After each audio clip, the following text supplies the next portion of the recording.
Welcome to the New England Football Show presented by Mortgage Right. I'm your host, John Serenitas. As always, I'm joined by my partner, Kevin Stone. And tonight we have the good fortune to be joined by Mike Reiss from ESPN. Mike, great to see you, my friend. John, Kevin, let's talk some ball. I love it. Well, it's great to have you as always, Mike. And before we do that, I do want to remind you that if you are in the market to sell your current home, purchase your first home or refinance, give our good buddy Herb Devine a call at 781-254-2846. You can also shoot him an email at herb@mortgageright.com. With over 27 years of experience, he has the knowledge and the know-how to guide you through this process. Winter is coming to an end soon, and the spring real estate market will be here before you know it.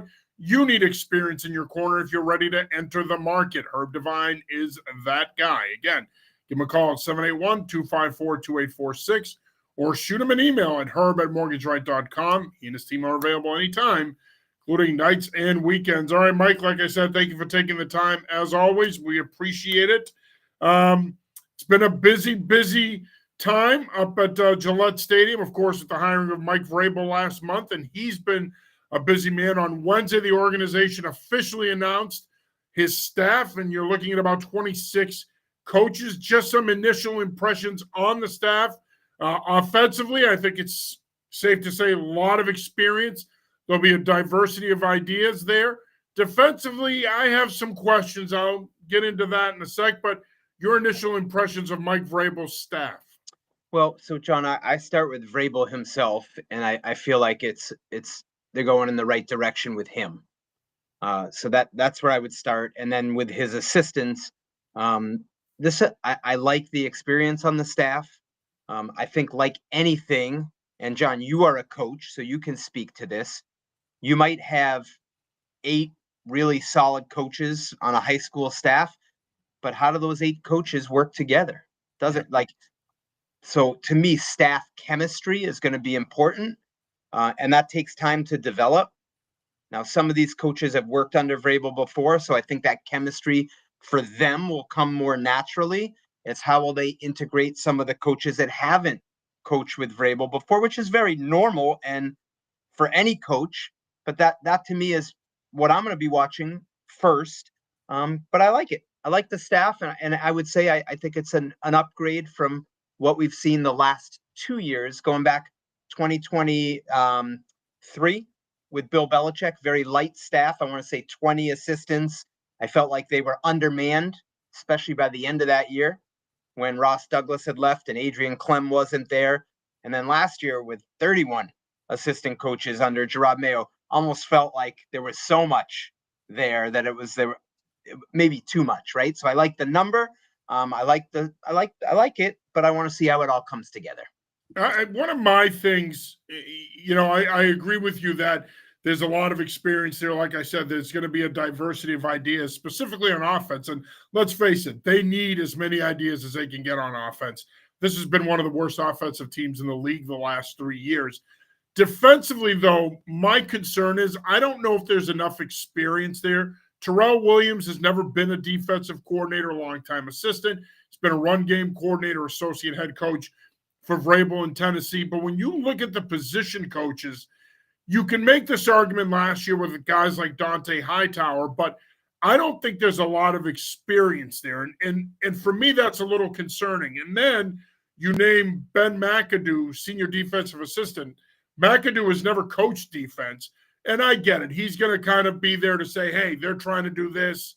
They're trying to do that. Here's how you could potentially counteract it. But are you seeing what I'm seeing here? Are you as concerned as I am with the lack of experience on that side of the ball, specifically with the position coaches?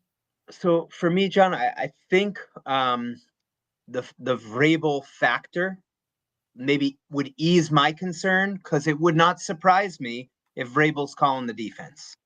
And I don't know. Let me ask you this. I'll volley back to you before and then I'll finish my thought.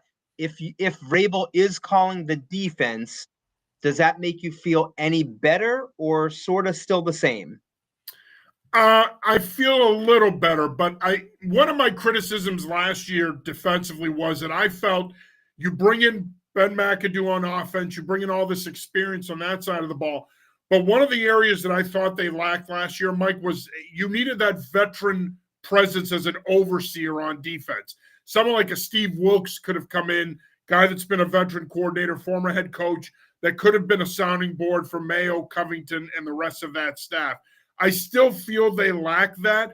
And look, I've been a head coach. I get it. Loyalty matters when it comes to your staff. I just feel that having another veteran voice in the room on that side of the ball probably wouldn't be a bad idea, even if Vrabel's calling it. Love the critical look at it, because I had not, to be honest, looked at it that way. And I don't think that it's necessarily right, wrong, but it's one way to look at it. I think it's fair.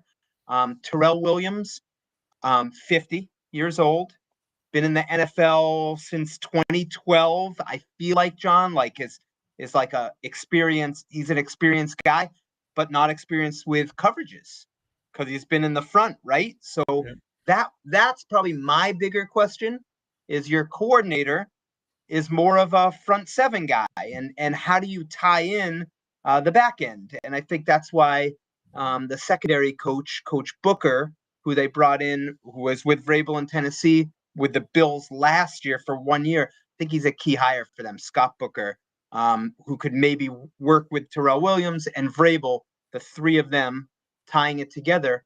I'm going to keep an eye on what you said, because that's an interesting perspective I hadn't considered. Mike, two quick staff questions from me. One surprise for me, at least, was Duron Mayo staying on, given just how it ended here. Were you surprised he decided to stick around? I was shocked at that. I would like to get more information, to be honest. Now, I could be wrong, and correct me, guys, if I am. Last year, he was running it, the strength and conditioning program. Now they bring in Frank Pereno, I believe is how you say it, and I apologize if I butchered the pronunciation of the last name, who's overseeing that department. So he's like director of sports performance. So I think it's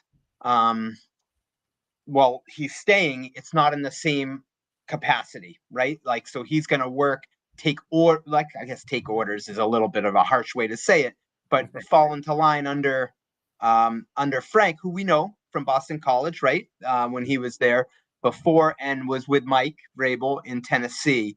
So I think I'm impressed on two levels, Kevin. One, that Vrabel was open-minded to keep him, and two, that Duron was willing to stay when I assume he was under contract and maybe didn't really have warm and fuzzy feelings for the organization that fired his brother, right? So interesting dynamic there. I'm with you on that.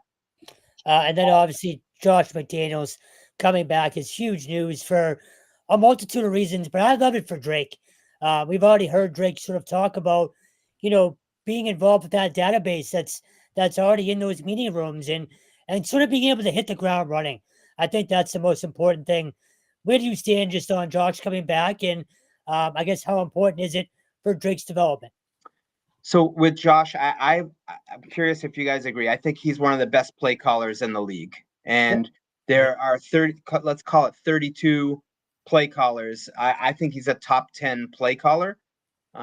So that part I think is fantastic. I think when I was talking with John at the start on staff chemistry, how this all comes together, I want to just see how it mixes with Mike Vrabel. He's never coached with Mike before. I know they've played, like Mike was a player when Josh was on staff, but Mike's going to want to do things a certain way. And it's going to be a little different than Josh was used to at times with Bill Belichick. And I just want to, let's see how it fits together. That's what I'm going to watch for, Kevin. With that, I think it'll be fine, but it's an unknown because it's never been done before.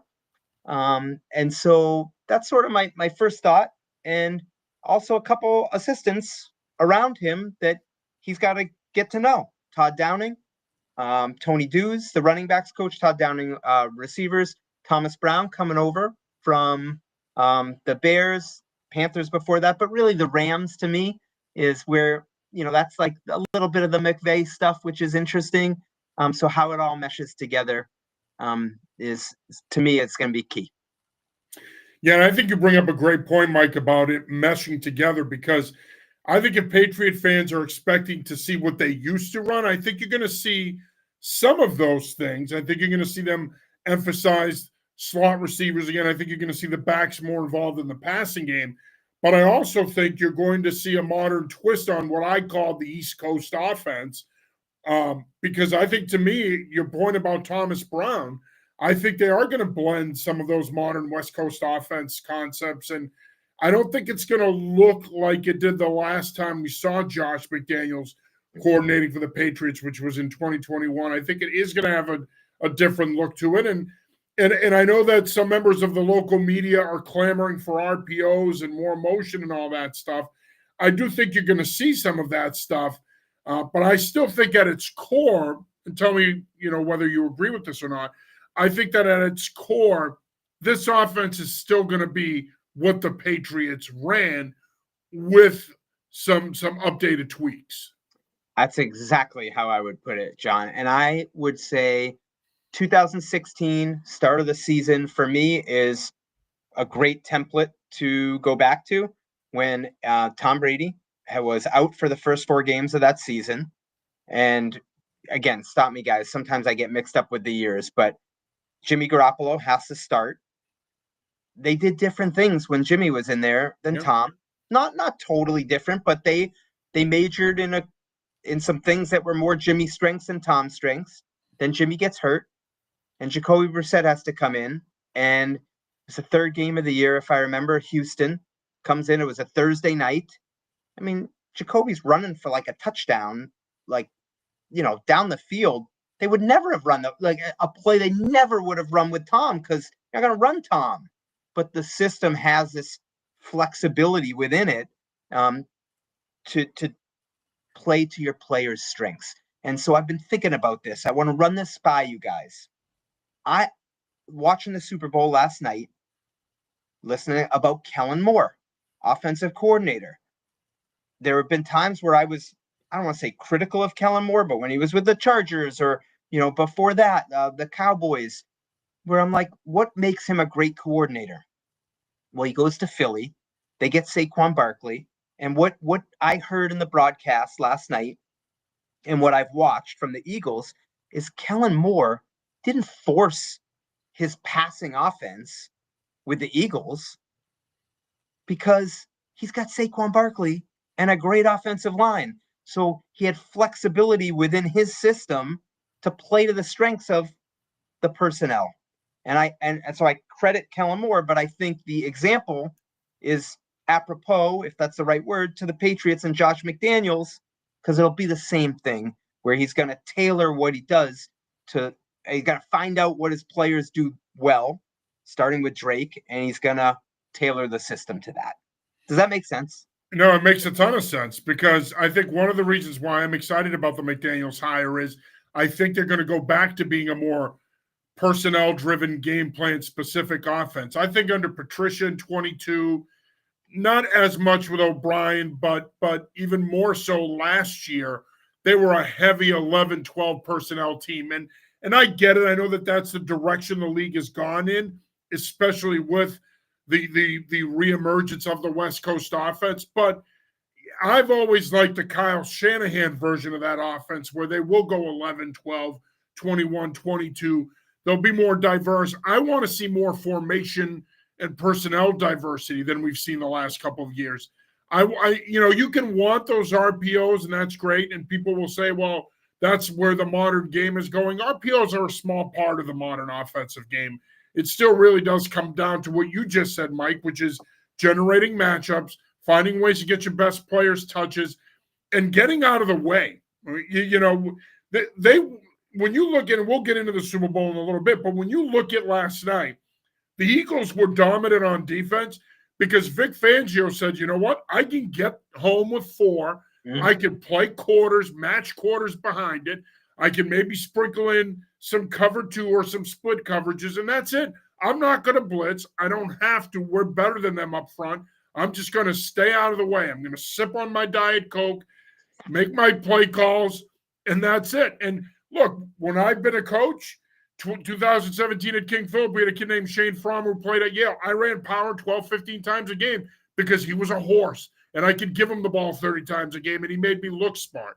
So I'd like to see them go back to, in a way, the way it was, where they were game plan specific, where they did mix and match personnel, where they did a lot with formations. That's where I think, and you can say what you want. You had Tom Brady. Brady made everything work. But I still think there's something to be said for that. And if you can somehow mix it in with the McVay stuff with Thomas Brown and maybe some of the stuff they did at Tennessee, I think you could have a nice little system there. I love the thought, Kevin. Jump in here. I don't want to, sometimes I can get excited talking about this stuff. I'm going to build off John's point. I want to get your take on it.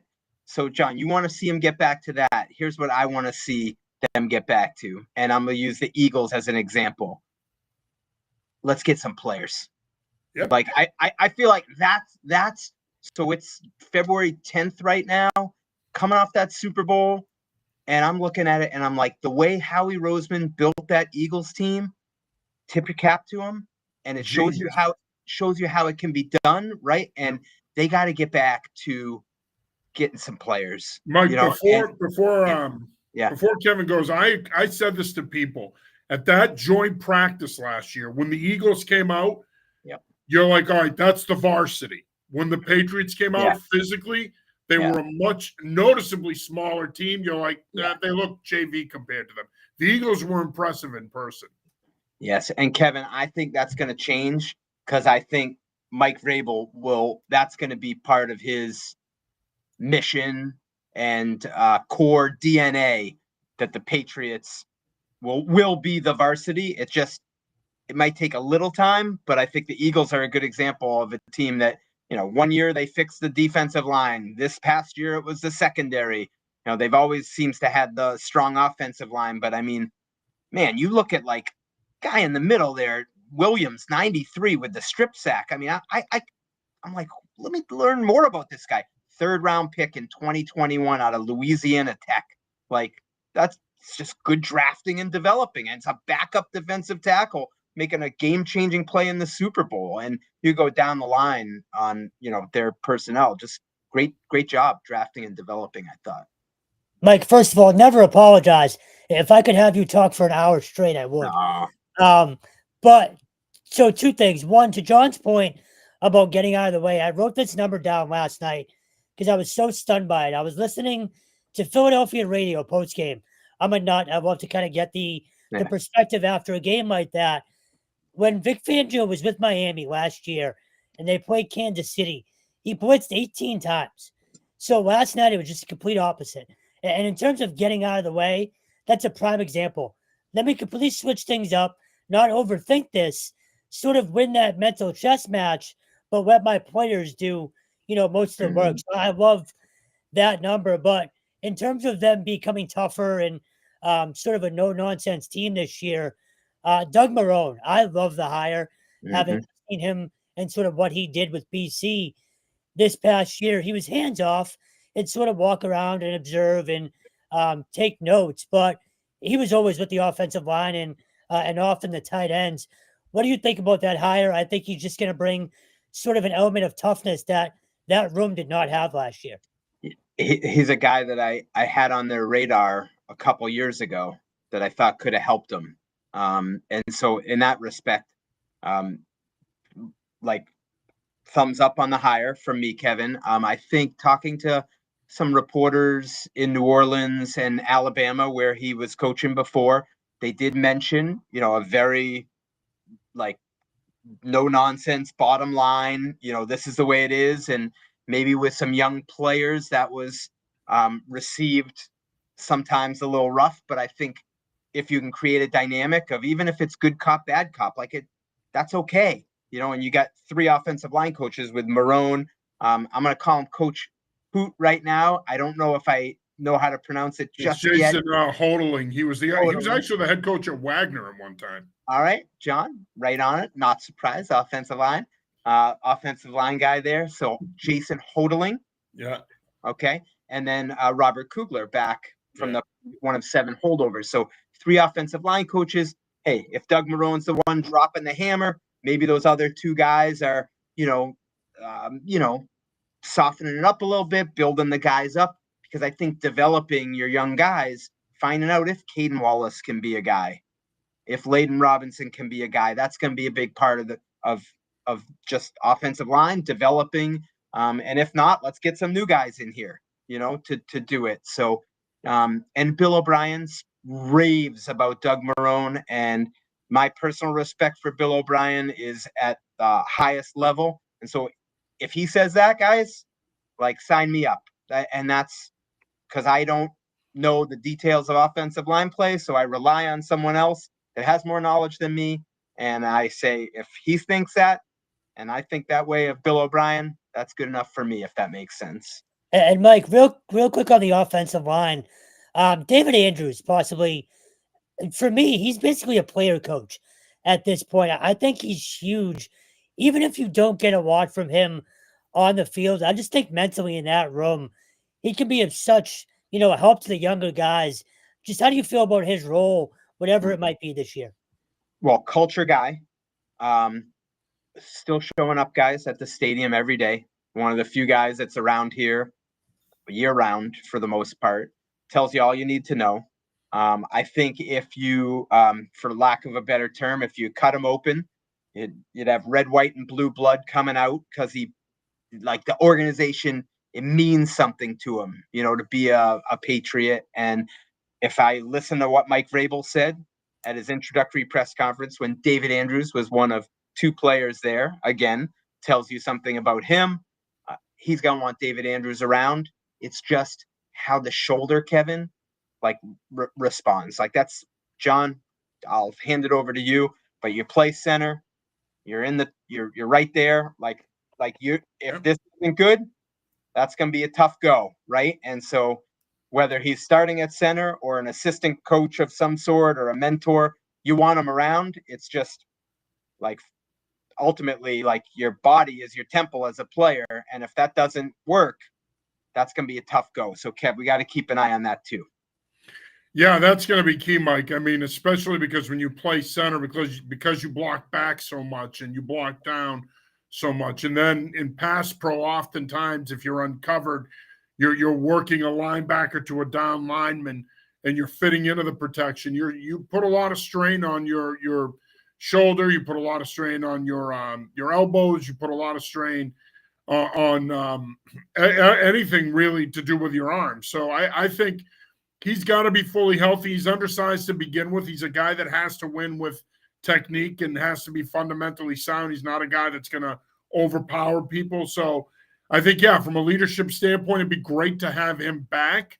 But to your point, Mike, your body is your temple, and he's got to be fully healthy, because if he's not, or he's battling to get back, yes, while he helps your football team in the locker room and from a leadership standpoint, ultimately your best ability is your availability. And if he can't help you on the field, that outweighs or it trumps what he does in the locker room as a leader. I agree. And I think that clip, did you guys see that clip of Mike Vrabel and Ben Jones after one game? Like, Ben Jones, another Georgia guy. Awesome. Yeah. And I thought it spoke so much of what Mike Vrabel's all about. But to me, if I remember it right, Ben Jones is one of the players that David Andrews always looked up to because of their ties. I could see, if everything checks out, a similar dynamic in New England with David Andrews and Mike Vrabel. Yeah, so I can too. And I think, and that's where I think Mike, look, Gerard played the game too, right? And Gerard played it at a very high level, just like Mike did. And I think that the players did genuinely like and respect Gerard. But I think with Mike, and this isn't a knock on Gerard, just being around them, Mike's a football guy.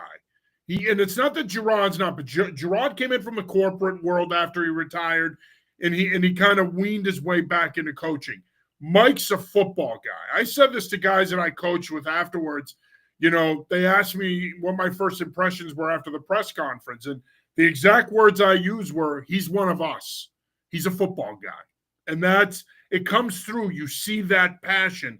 Whereas I think with Gerard, you didn't necessarily see it as much. And in his defense, I do think the circumstances were different. The way he was presented was different. But with Mike, you see it. He's a football guy. It comes out of it. It oozes out of his pores. And guys, I thought what he did last year in Cleveland reflects that. Goes in there and they put him on basically on offense. He's working with the offensive line and tutoring young offensive linemen or tight ends, whatever it was. And he just wanted to be part of it. He needs to be around the game, and realized while he's doing that how much he missed leading the team, and that he needed that back in his life. And almost could make the same thing about Bill Belichick.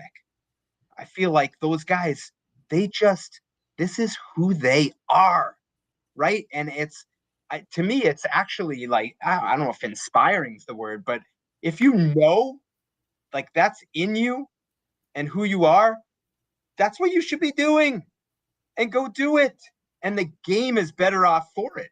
And to me, Vrabel is one of the best game management coaches in the league. And Bill, I mean, Vrabel learned it from Bill as a player, right? And has put his own spin on it. But to me, those two guys, I'd say, I personally wish Bill was in the NFL. I think the NFL is better with Bill in it. That's me personally. But just in the game somewhere, the game's so much better when people like that are in it. And I don't know. I just love that they know that that's who they are, and they get to do what is their passion. I had a friend of mine in the league. I asked him how he would categorize that Cleveland experience for Vrabel. I said, give me 3 words that would describe what the people in Cleveland thought of him. And he said smart, demanding, and authentic. Those are the words that people in the Browns organization used to describe Mike. So that tells you everything you need to know. Very cool. And I think we started to see a different side of Mike, as he got here with the authentic part of it. I think I don't know if you'd agree with me, guys. I think he's tried to reach out, in his own way to reporters to just get to know, hey, John, what are you doing, here?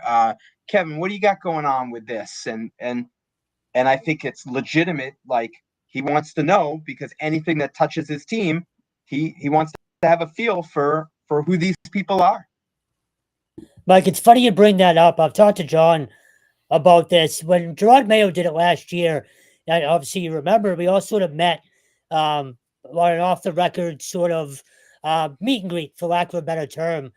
And I appreciate the effort. Again, we're still relatively new to the beat, but it felt forced. I don't know if you felt the same way, but something was just off, in my opinion, about that. And sort of ever since that happened, to your point about Mike reaching out, it's felt so authentic ever since that first day that he got hired, whether he's talking to us or just talking about the team. And that's not to say I thought Mayo was fake or anything like that. I'm not saying that.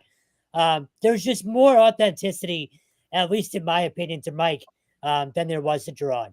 So Kevin, I think on that, what maybe for me, it's just Mike's done it, right? So I think the fact that I think that's what you're getting at. Like, and not to put words in your mouth, but he'd been a head coach for 6 years, so he knows the dynamic of,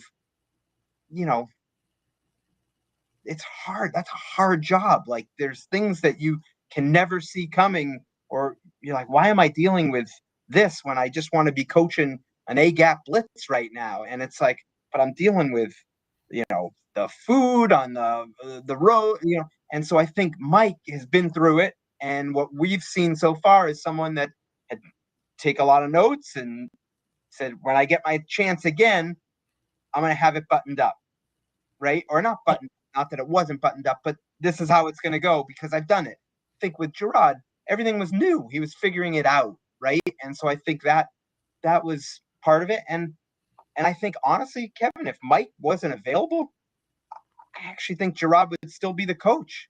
I do too. Maybe that's my opinion, I should say.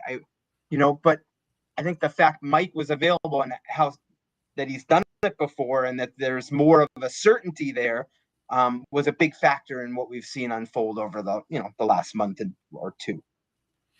You are watching / listening to the New England Football Show presented by Mortgage Right. I am your host, John Saranitas. Kevin and I are joined by ESPN's Mike Reiss. this week. Before we continue the conversation here, I do want to remind you that if you're in the market to sell your current home, purchase your next home, purchase your first home, or refinance, give our good friend Herb Devine a call, 781-254-2846. You can also shoot him an email at herb@mortgageright.com. He and his team are available anytime, including nights and weekends. Mike, the Patriots are projected to have about $123 million in cap space. A lot of money to play with there. If I asked you to give me just a Cliff Notes version of what you would like to see them do / what you think they will do with that money, how do you think they're going to spend some of that projected cap space? My hunch, John, would be build from the inside out. Talked a little bit about this morning on a radio interview on 98.5 The Sports Hub, where I felt like the Super Bowl, I'm more convicted personally in my beliefs on what wins games or what sustains. And I think the Eagles, with the stronger offensive line and defensive line, that to me was the story of the game. And I believe Mike Vrabel believes similarly. So whether that comes in free agency, the draft, trades, we know that it can come in a lot of different places. I do believe that if he's looking at the same thing that we're all looking at, he will say, we need to be stronger up front on both sides of the ball. That's where our attention needs to be. Now, that doesn't mean we ignore receiver or other positions, but all things equal, that's where the investment should come first. John, it's funny. You've often said it's about the Jimmies and Joes, not the X's and O's. Last night, to me, proved it's all about the guys on the line up front on both sides. You need to start there. You have to. And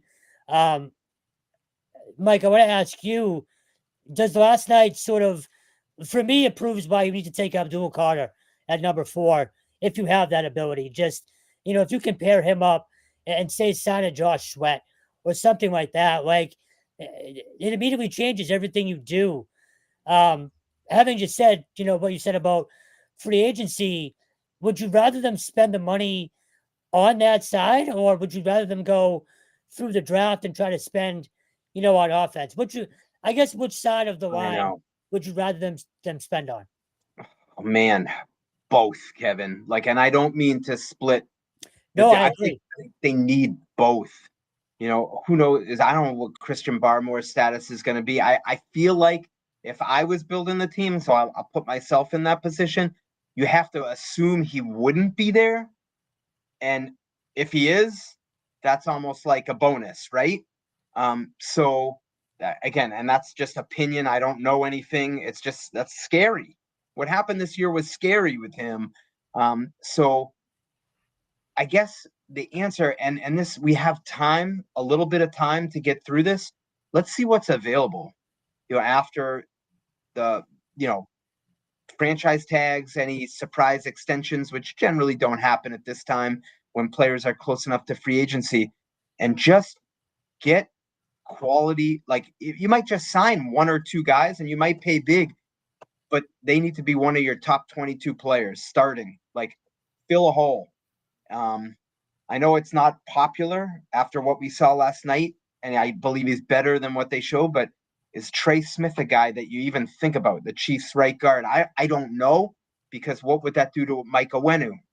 But just the idea that a guy like that is a starting caliber offensive lineman at one of your biggest positions of need along the line, do you consider, hey, whatever it takes, we're just going to sign him? To your point about Sweat, maybe you say that's our Matthew Judon example from a couple years ago. Just go do it. You need him. What did Vrabel say in the introductory press conference? Protect the quarterback, if I recall, not to put words in his mouth, and disrupt the quarterback.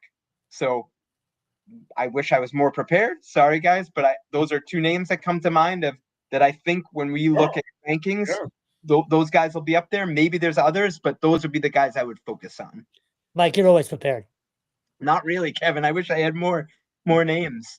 And then T. Higgins, we should probably talk about, right? Because just because we're talking about building inside out, if you don't want to force it and sign someone and think you filled it when it's overvaluing someone, I do think Higgins is a guy that I'd probably be more inclined to go in that direction than some of the names we've heard, like Deebo Samuel, Cooper Kupp, in terms of a trade. But I think that's a good discussion. I could probably be swayed on that, but that's sort of the way I feel on that one right now. I'm curious how you guys feel with Higgins and receiver. Ronnie Stanley is another name for me. I think if you can have him as a top target, he should be. Well, I think he should be their top target. Now, the problem is, I think I could see Baltimore franchising him. Same thing with Trey Smith in Kansas City. Although after last night, I wouldn't be surprised if his market is so big that if they let him hit the market, he goes, and then maybe they franchise Nick Bolton. But I think, to me, Ronnie Stanley, if he hits the market, he will be a very, very popular man. And I think he should be your top target. I think if you're going to invest, to your point, Mike, I do think that you have to invest on the inside out. If you go back to Vrabel's time in Tennessee, that's how he built those teams, whether it be in free agency with a guy like Roger Saffold or the draft with a guy like Jack Conklin and Peter Skoronski. I think he's going to take the same approach here. They're going to build from the inside out. I think Stanley's a target in free agency. I think Trey Smith could potentially be a target, maybe Cam Robinson. And I think Will Campbell, I mean, look, you can sit there and say whatever you want. Do you take a guy the arm length that'll come up, it'll be an issue? I come from the Dante Scarnecchia school of offensive line thinking. I don't give a rat's ass about the arm length. For me, it's more about vertical length and what an offensive tackle looks from the waist down. Is he a natural bender? Yeah. Does he have does he have that natural ability to bend in his hips, knees, and ankles? That's what I look at. What does his footwork look like? Can he cut the edge off against a wide five? Can he force that wide five to come back inside and get into a double move?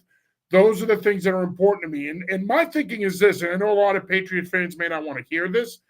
If you draft a Will Campbell and you kick him inside, that's not the worst thing in the world. Now you're going to get an all-pro caliber guard. So for me, if you could somehow find a way to get a Ronnie Stanley, let's say, to play left tackle, you draft a Will Campbell, you see what you have in Cole Strange. I thought he played pretty well the last couple of weeks at center. Maybe he's your center moving forward if you don't bring back David Andrews.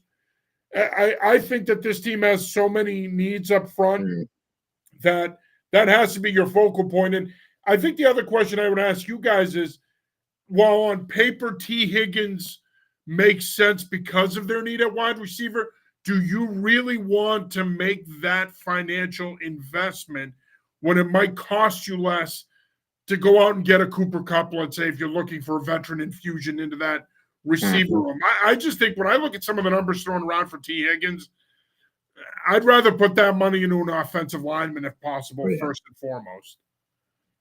So, Kev, I'll jump in on this one. John, great stuff. On Stanley, don't want to do age discrimination. This could 30 years old. That would be my one question. Like, and his injury history. And the injury history. What's the tread on the tires? Just throwing that out there. I don't know the answer to that, so I'd have to research it. Will Campbell, I hear tremendous things about him from people who know a lot more about it than I do. I hear he's an absolute A-plus character, football character person. So I think on that one, some people think at pick 4, it will vary from team to team, like depending on how it goes. That is not unreasonable to think that he could be a pick at 4. And I think left tackle is entirely possible from what people tell me. So that I like your thought there. And if you're telling me I have to choose one or the other, I'm doing offensive line. I'm not thinking twice about it. But John, I think they can do both because we get to talk about 120 million. And I am at the point where after everything we've seen with receivers and the Patriots, I'm willing to overpay it. And I don't think whatever they would have to pay him, he would be worth it. In quotes, they got to do something. Yeah. Like that's just the way I feel. And ultimately, if that's one you can, and I think he would be more impactful than Kupp. The thing from Cooper Kupp that worries me is the age, the injury history, and like we're coming Northeast. like cold. Like I just, it just worries me a little bit, and maybe that's not the best way to look at it.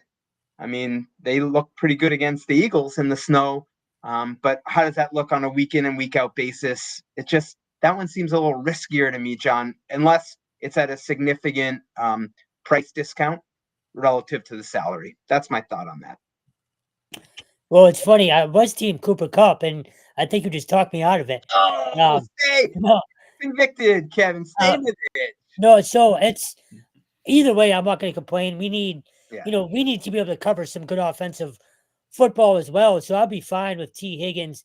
In terms of Will Campbell, I won't. Again, it's another guy. I won't hate it because they need the help there. And this might sound like me being a homer. I honestly think Ozzie Trapillo could be a huge fit there and a huge help for them. He's a massive human being. People sort of underestimate his size. And John, you can speak to this better than I can. I don't necessarily know if he's an immediate, plug and play guy, but after watching, I think he is at right tackle, but he's not a left tackle in the NFL.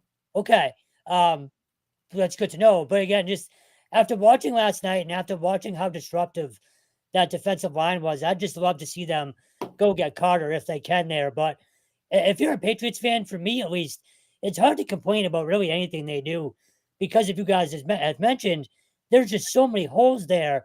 You almost can't go wrong at this point, right? Where do you think on Trapillo, guys, in terms of where we're talking day 2? Yeah, I think he's a top 45 pick. I think he goes no later than the middle of the second round. He really had an impressive week at the Senior Bowl. A couple of people I talked to really liked him. I think the big thing with him, and it's a question mark with a lot of those traditional 6'6 plus right tackles, can he bend? Can he sustain blocks? Can he come off at a lower pad level, fit in and sustain? Those are question marks with him. He tends to come out of his stance high and he tends to catch at times. When he fits in and he gets that inside hand placement, he can move people, especially on single blocks. But I do think that's one question with him. And the other question with him is, what's he going to do when he starts seeing a lot of these wide 5s and even wide 9s if he's playing next to a tight end? So there are some question marks in that regard. But another name of a local kid that I think is probably a kid that could be gone by the end of day 2 is Chase Lunt out of UConn. He's another kid to keep an eye on there. They're going to need a right tackle. Question is, how soon do you take that guy? It all depends on what they do in free agency and the draft. But, Mike, I did want to ask you to throw on your GM hat here for a sec. Let's say you're running their draft. With that 4th pick, 2-part question. 1, what do you do with the pick? And 2, do you entertain trading it? Do you think that there would be enough value there that you trade down, take someone like a Mason Graham out of Michigan, let's say, and add some more picks where you can continue to fill out the roster? So, and John, just one thought on Trapillo. If they do that, if the Patriots do that, let's say top of the second round, figure with Doug Marrone, they got great intel. I mean, it's with them all year. So, just want to throw that out there. Pick 4, would they trade down? So it's hard, right? Is it for a quarterback? Because if it's for a quarterback, that means you're getting probably getting a 1 next year. How far down are you moving? I think that would be the question. My early intelligence, John, just from talking to people, they feel like this draft is a little light at the top relative to past years. Yep. So my thought would be, so who wants to come up like that? That might be the problem. You might not have someone that's interested in coming up unless it's for the quarterback. So that would mean that the 2 quarterbacks, Sanders and Ward, one of them is still there at 4. Do we think that's likely? I don't know. I do. I think one of them will be there. Yep. And do you think worthy of the 4th pick, John? I don't like either quarterback. I like Cam Ward more than I like Shadur Sanders, but in the 25 years I've covered the draft, I think this is one of the weaker classes at the top. It's a very good class along the defensive line and edge, but I think, to me, quarterbacks drive the draft. We Yep. saw last year.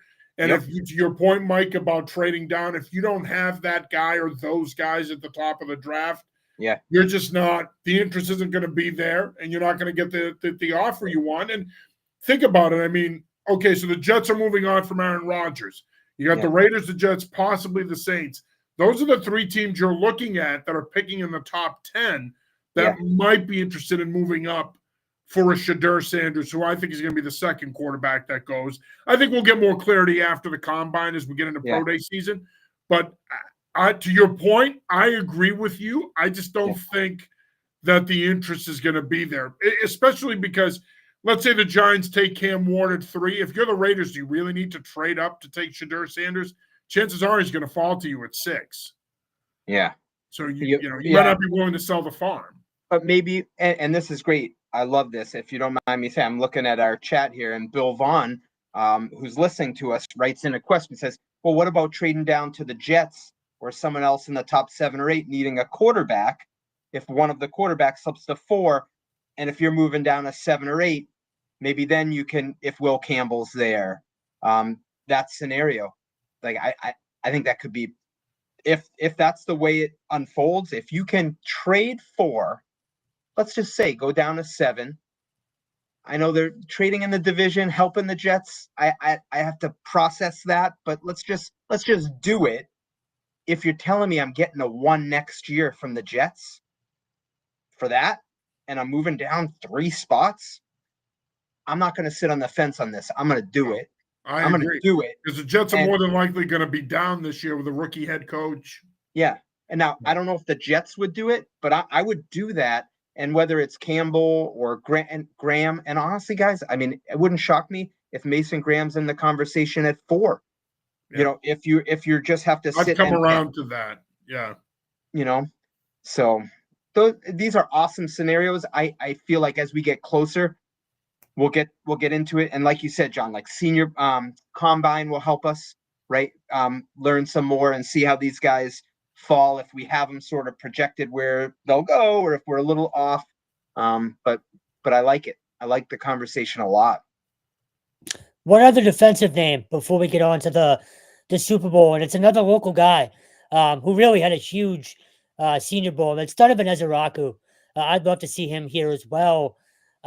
Just any thoughts on him, Mike, what you know of him, and sort of just some intel on where he might go in the draft?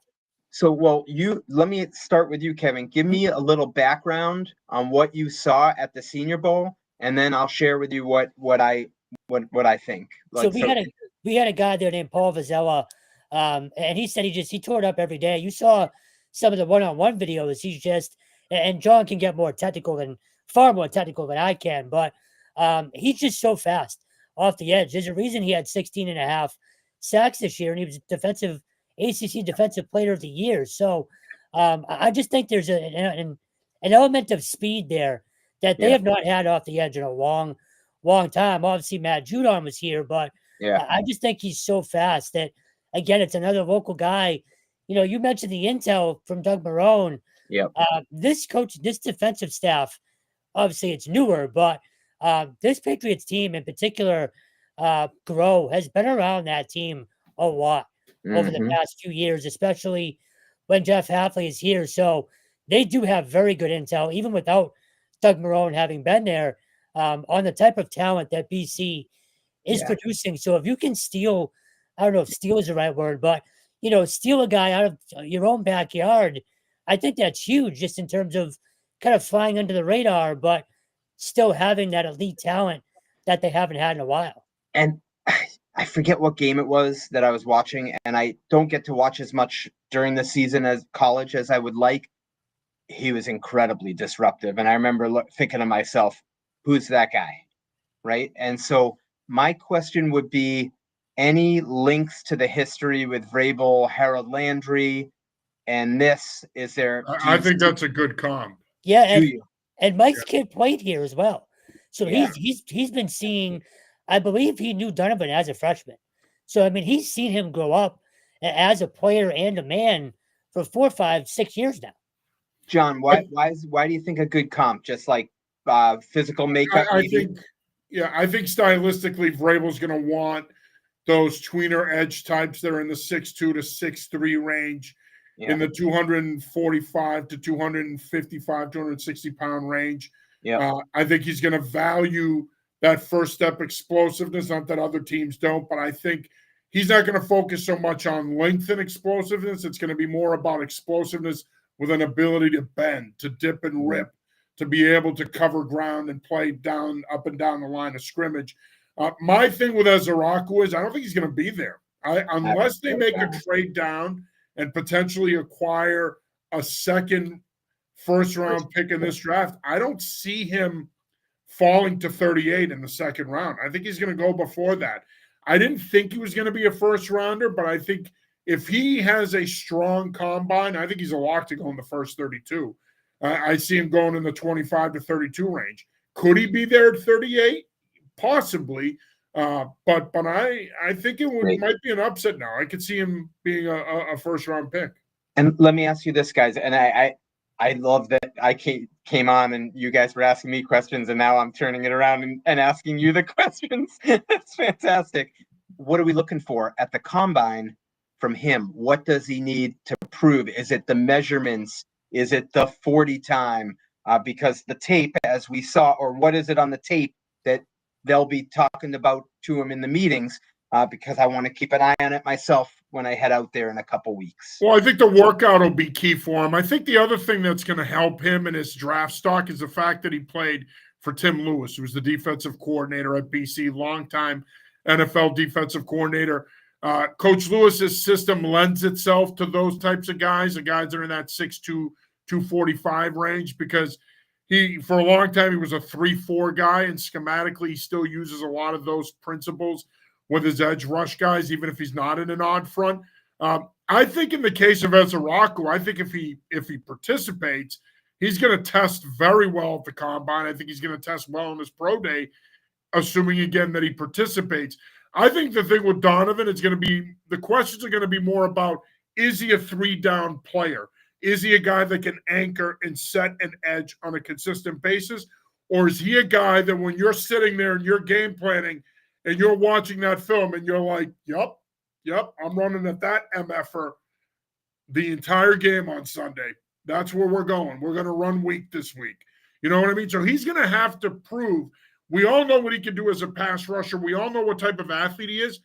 I think, to me, he has to prove that he could stick it against the run, that he could stick blocks, that he can hold the point. Because if he can't, then he's a situational pass rusher. And I'm not sure teams are going to want to invest a first-round pick in a guy that only plays 20 snaps a game. I think I got a great Tim Lewis story that I just want to share with you. And I hope it's right. Over time, sometimes my memory gets a little fuzzy. But early 2000s, I'm at Metro West Daily News, and I'm writing on the defensive lineman in the draft. This is the Ty Warren year, 2003. 2003, yeah. And if I remember, Warren was like the 13th pick. Michael Haynes, from Penn State, yeah. Yeah, it was the 12th. And there were a couple of, Jonathan Sullivan went to the Saints. Yeah. I think he was Georgia, maybe 6th overall. There were a couple other defensive linemen. Really good D-line. Good D-line class. Yeah. And we're talking about the scheme the Patriots run, just like you were just saying, John, 3-4. And I was looking at the prospects, and I think I was talking to Tim Lewis, and I said, we were talking about someone, maybe I'm getting it confused. Maybe it was a nose tackle or something. And he said, you got to understand, a nose tackle on a 3-4 is like being a fire hydrant at the dog convention. You got to be prepared to get hit from all angles. And I said to myself, that is one of the greatest descriptions of what a nose tackle is. A fire hydrant at a dog convention, because you're getting hit from all angles. And here I am in 2025. I still remember him saying that. Now I have to go over to BC and ask Tim Lewis if I remember that correctly, because I think part of the reason might have been he was at Pittsburgh, and I think Casey Hampton was a nose tackle. Yep. Short, squat, no, short, but like small, squatty guy, right? Yep. does that at all? I don't know. If He it's was not with the true, Steelers. it's a great Yeah, story. at the time. Yeah, no, he's actually talked about working with Kevin Green and some of the guys that he's worked with in his career. You can't be coached by a better, or arguably a better defensive assistant than Tim. That sounds like Tim. It absolutely does. We have to confirm it, guys. And if not, I'll come back on and I'll figure out where I messed it up. But we all have, as coaches, we all have our lines. The one that I've used a lot, when I've coached quarterbacks, is when they're trying to put a ball in a place where they're not good enough to put it in. I'm like, listen, you got to stop trying to force sand up a flea's ass. You're not going to fit that ball in there. You need to start thinking about throwing it here instead of trying to put it in there when you can't. You don't have the arm talent to do it. So we all have our lines, but going back to Zarako, I do think he has an advantage in that regard, that he was coached by Tim Lewis. Before we go here, Mike, I just want to get your thoughts. I know we touched on it a little bit. Wanted to get your thoughts on the Super Bowl last night, and I wanted to get your thoughts on the whole Brady Mahomes conversation. Yeah. Well, so my first thought was, look, if the Chiefs won, tip the cap, 3 in a row, no one's done it. Like that would have been great. I didn't quite understand like why we were comparing it. I mean, just postseason wins alone, Mahomes has 17, Brady has 35, right? Or if I have the numbers right. I mean, wasn't halfway there. So I don't know. It seemed a little bit premature to me. Now, again, if they won it and it was 3 in a row, I would look at it and say they did something that the Patriots didn't do. They're on their way, to being in that, possibly overtaking them. Same thing with Mahomes. So that's sort of the way I looked at it, John. Like, I mean, I did think Mahomes, like, not like Brady against the Giants, but to see how uncomfortable he looked, I guess there's a little bit of a connection, I would say there. It had me thinking a little bit of the 2007 Giants Super Bowl when they were great with the 4-man rush. And Brady, I remember saying at one point, like, it was like trying to throw the ball through like a forest, because it was like they had their hands up and it was like they were like trees in the forest. So, I mean, look, I like Patrick Mahomes a lot. I don't love the whole let's tear him down because he lost. I just think sometimes my feeling, John, is like, I guess because we have to talk about it and we have all this time to fill, like some of these conversations I feel like are premature and early. And that's sort of how I felt on that one. Like, we'll see what the guy's career is by the end of it, if it matches up with Tom. 29. But we're not close there yet. That's sort of the way I felt. How about you guys? So I was going to say, I mean, even if he wins last night, there's still so much further to go. That 3-peat did scare me, though. If that happens, you cannot take that away. I said this last week. I wish, 19-0 is the trump card for every argument. If they win in 07, we're not even having this debate because, the greatest team of all time is the greatest team of all time if you go 19-0. So the 3-peat would have scared me. 3 things that I came away from last night. One, Brady in general, I thought he got much better on commentary throughout the year. Mike, I thought that was his worst game last night. Really? See, yeah. I thought. I mean, first of all, he's got to separate. He can't. He called him Patrick about 1,500 times last night, and that's fair. You got to separate. I think he's got to work on that this offseason. So fair. I thought his delivery has gotten better, and I loved his insight on those losses. 07 sticking with him all these years later. I thought that was great. I thought, yes, last night, you see defense still wins championships. John, I know you're an offensive guy, but man, that was impressive last night. I agree. I've got a ring on one of my rings is from our defense playing unbelievable. So true. Great. And just overall, I thought Brady, Gronk, and Belichick, the dynasty in general, those guys won last night. And not, that's not to take away from Kansas City. I think too many people are trying to do that. But I think that last night, it just cements that legacy for that much longer.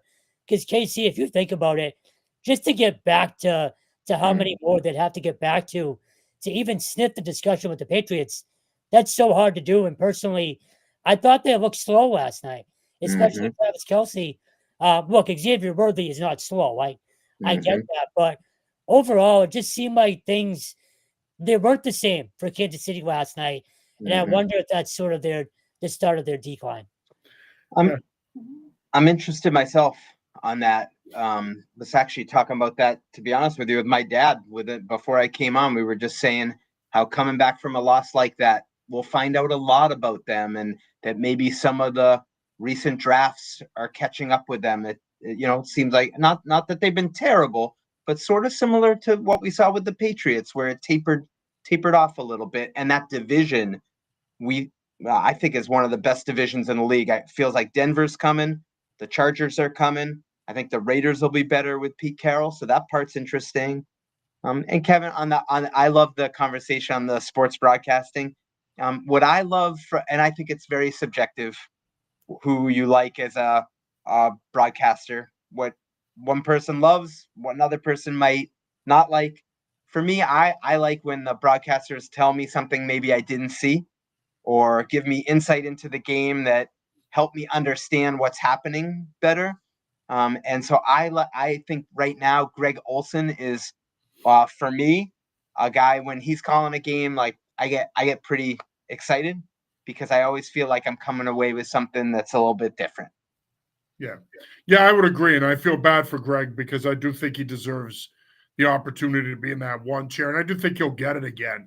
And Brady will get better. But I thought last night was it sounded like him and Burkhardt were at the corner of a bar somewhere, sitting in the two corner stools, talking about Brady's career. I didn't get the sense that there was a lot of analysis there. I thought there was a lot of stuff that was left on the table. But just to wrap up the conversation, I agree. I think the Mahomes GOAT stuff is ridiculous. It's way too premature to be talking about. I think it illustrates the fact that, unfortunately, a lot of members of our fraternity today in the sports media are prisoners of the moment, and they want to do everything they can to say, see, I knew Mahomes was going to be that guy, and I elevated him and everything else.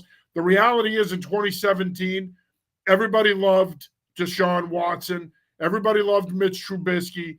Pat Mahomes in that draft class was a distant third. There were half the league did not have him as a first-round pick. The other half loved him because they saw the Brett Favre comps. But kudos to Andy Reid and Brett Veach of the Chiefs, by the way. At the time, it was John Dorsey, actually, for moving up as far as they did to take him. I mean, that speaks to Andy Reid's greatness, both as an evaluator and as a coach. As far as the game is concerned, I mean, look, the bottom line is the Eagles are the best roster in the league. They were the best team in the league. It proved to be true last night. I couldn't be happier for Vic Fangio. I have some friends of mine that have a connection to him. The Sidwells, Brad Sidwell's a good friend of mine. His dad, Steve, who was a defensive coordinator here under Pete Carroll. And of course, he was the defensive coordinator of the Dome Patrol Saints. Vic was his linebackers coach. Yep. So, Brad said to me that he talked to Vic this morning, and Vic was obviously pretty excited at 66 to finally get a chance to win a Super Bowl. As far as the game itself is concerned, one thing that I don't think people have talked about enough is Jalen Hurts. He took that next step now to being in that conversation as a top 10 quarterback. Now you can have that conversation with him. And look, I'll admit, I didn't know what he was going to be coming out of Oklahoma. I didn't love him. I thought that you were going to have to cater your offense to him. The Eagles did that, and they got themselves a starting quarterback, a Super Bowl champion, and a Super Bowl MVP. And listen, the kid is a great example of perseverance. Got benched at Alabama during a national title game, went to Oklahoma, reinvented himself, got drafted. The rest is history. He's a great story. So I think that a lot of people nationally, yes, there is, not only just here in New England because the Chiefs are a threat to the Patriot dynasty, but I think nationally there was some Chiefs fatigue. I think people had enough of them. I will say this with them, and Mike, I'd love to get your thoughts real quick. I think they're at a crossroads now, and every dynasty gets to that point, right, that intersection point where they have to start to make decisions about how they want the dynasty to proceed. And this is typically where teams cut ties with the established players. If I'm the Chiefs, I move on from Jawan Taylor. I hope that Travis Kelce retires. I move on from a couple of those other veterans, possibly explore moving Chris Jones. They're at a point now where they're going to have to make some tough decisions if they want the dynasty to continue with Mahomes, possibly Reed, and some of their younger players. Really well said. Made me think of the Patriots circa 2009, 2009, 2010, when they, I thought, rebooted it with McCourty in the draft, Gronkowski in the draft. And remember, they tried to bring in 09, the Derek Burgesses, Sean Springs, Joey Galloway's. That didn't work. And it was like, all right. And then Teddy Bruschi, Mike Vrabel, those guys sort of were moving out, and it was time to get the new group in. I love that thought, John, for them with the crossroads for the Chiefs. Yeah, they're gonna have to make some tough decisions. Yeah, on guys that have been integral parts of this dynasty. So really interesting. Yeah. And then my last thing is just on the game. I just the first two series, I remember watching it and thinking to myself, wow, they're just rushing 4, like you said at the start of our conversation. And really, we think the world of Joe Thuney, but for the first time, it looked to me like he was playing out of position, right? Like he's not not that he's not a left tackle, but his best position's left guard. So, but they had to bump him out there. He's not as excellent there as he is at left guard. The left guard's an undrafted free agent. You mentioned Taylor at right tackle, and it felt like that, those 3 pieces there, the Eagles really, with the power rushes on the end, give a little hat tip to Matt Patricia, who was mentioning that was focusing on how they really were able to keep Mahomes in there for the most part, and then the interior push with Carter and Davis, and I think just waves coming in after him. It sort of reinforced to me, guys, just that football's one up front. And it's not that simple, right? But it was a good reminder. I thought it was fun to watch. Yeah, and you bring up a great point too about their ability to rush from the outside. They sugar rushed him. They rushed him, but they let him come to them. It was really that interior pressure that was the difference. And by the way, we were talking about Ezra Rocco earlier, a guy that I wanted the Patriots to draft last year, and they didn't, as a middle round guy that had a huge impact on that game last night, was Jalix Hunt. I mean, he is proof. He's built similar to Ezra Rocco. He is proof that you can get those kinds of guys in the middle rounds. Hunt, this side, Sweat, this side, Davis and Carter up the middle. It's like, man, like good they luck. Were just, and Mahomes' feet, right? Like right off the bat, you could tell, oh, you don't look that comfortable.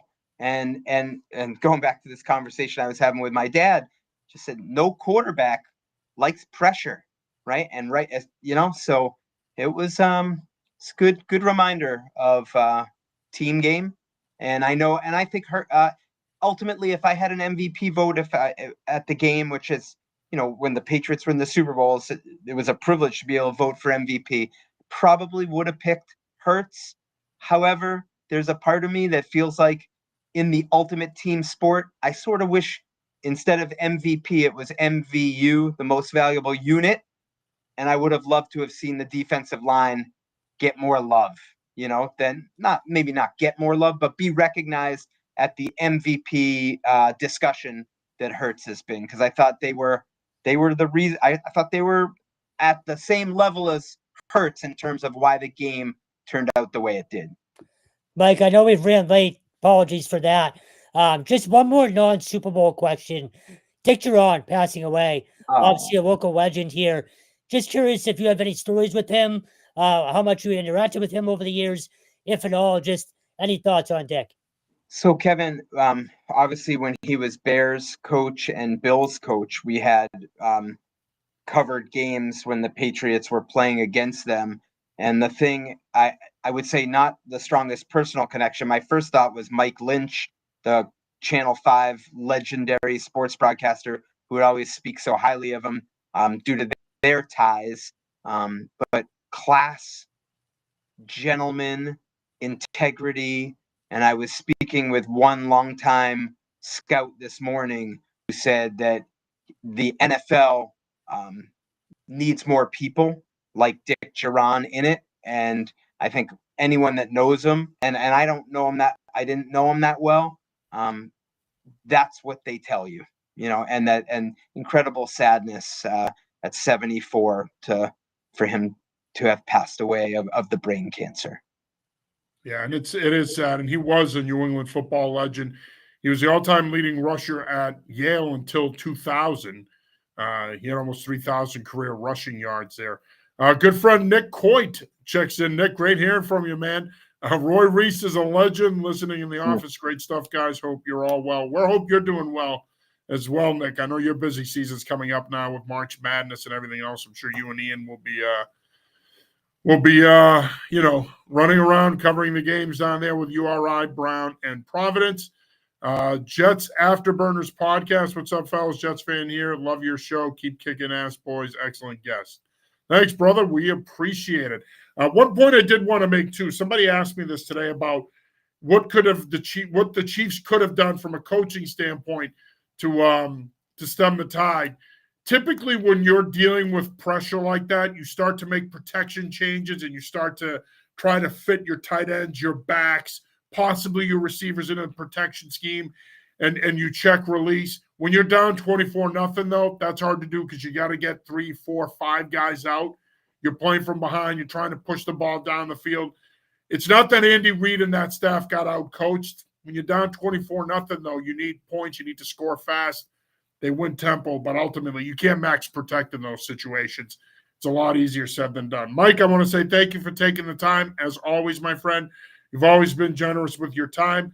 We appreciate you, and we appreciate you being a mentor to us as well, always giving us good feedback, always letting us know, what you think of the work we're doing. We really appreciate it. It means a lot to us. Well, guys, I really respect what you guys are doing, and I am a firm advocate and believer of like local sports. That's how I came up covering high schools, local colleges, and you're doing that. I see you guys at all these games. I'm like, how are you doing this? And I love the passion that you have for that and the game itself. Like we just talked, I'm looking at the clock for an hour and 12 minutes. It seemed like 5 minutes because we're just sitting here talking about the game. There's no agenda. We're not trying to like peddle anything. It's just how we view things. We might view things differently, but it's like great conversation about the game. I love that. I love your passion for the game. And John, I'll never forget, we were at practice training camp. I look out and you and Taylor Kyles, you're dropping into a pass set. You got your hands up and you're showing Taylor, something with some hand techniques. I said, it's a ball coach right there. I said, I got to hang around him. I got to learn more about this stuff. So keep doing your thing. I love it. Thanks, man. Listen, I love talking line play. So if you ever want to get down to, and get working on the technique when we're together down at the Pats, let me know, man. I do say this to anybody out there. I've been coaching for 30 years. I love the game. I'll talk football with anybody, especially when it comes to techniques, X's and O's. I love that stuff. So anytime you want to talk about it, I'm here for you. Awesome, guys. Keep up the great work. Thank you, Mike. Thank you, Mike. We appreciate it. The great Mike Reiss joining us tonight here on the New England Football Show. That'll do it for this week's episode. For Kevin and Mike, I'm John Serenita.